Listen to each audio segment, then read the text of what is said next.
Morning dear friends, কেমন আছো তোমরা? আজকে অনেক অনেক মাস পরে তোমাদের সাথে আবার আমি গল্প করতে এসেছি। তো আজকে বন্ধুরা দিওয়ালি, এবং আজকে আমরা ঠিক করেছি যে ছুটিটাকে কাজে লাগিয়ে আমরা বেরিয়ে পড়বো। তো অবভিয়াসলি আমরা আমাদের গন্তব্যের উদ্দেশ্যে বেরিয়ে গেছি। আমরা শিলংয়ের উদ্দেশ্যে বেরিয়েছি এবং বেরোতে বেরোতে বেশ দেরি হয়ে গেছে। তো এখন মোটামুটি 3টে সাড়ে 3টে নাগাদ আমরা শিলংয়ে পৌঁছে গেছি অলরেডি।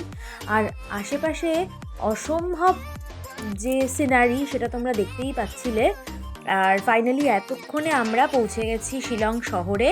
তো এখন আমি দেবায়তকে কিছু বলতে বললাম, সেক্ষেত্রে আমাদের হাঁটা চলা দেখে তোমরা বুঝতেই পারছো অসম্ভব রকম জ্যাম ছিল। সবাই ভিডিও ভিডিও আমরা এখন শিলংয়ে আছি। শিলং থেকে হেঁটে হেঁটে যাচ্ছি আমরা পুলিশ বাজারের দিকে। জানি না ডিরেকশন পাচ্ছি। যা বলল দেবায়ত যে এতটা জ্যাম ছিল রাস্তায় যে আমাদেরকে অনেকটা আগেই নামতে হয়েছিল, এবং আমাদের ড্রাইভার এত হেল্পফুল ছিলেন, উনি আমাদের একদম প্রপার রাস্তাটা বুঝিয়ে দিয়েছিলেন টুয়ার্ডস পুলিশ বাজার। তো আমাদের অত অব্দি যেতে কোনো সমস্যা হয়নি, এবং এখানে তোমরা দেখতে পাচ্ছ অসম্ভব রকম ভিড়, ঠান্ডাও ছিল।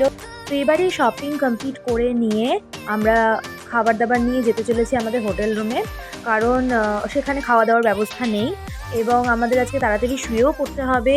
কাল আমাদের অনেক জার্নি আছে করার। তো নেক্সট ভিডিওতে তোমাদের দেখাচ্ছি কাল আমরা কোথায় ঘুরতে গিয়েছি। আর আজকে এতটুকুই, টাটা, গুড নাইট।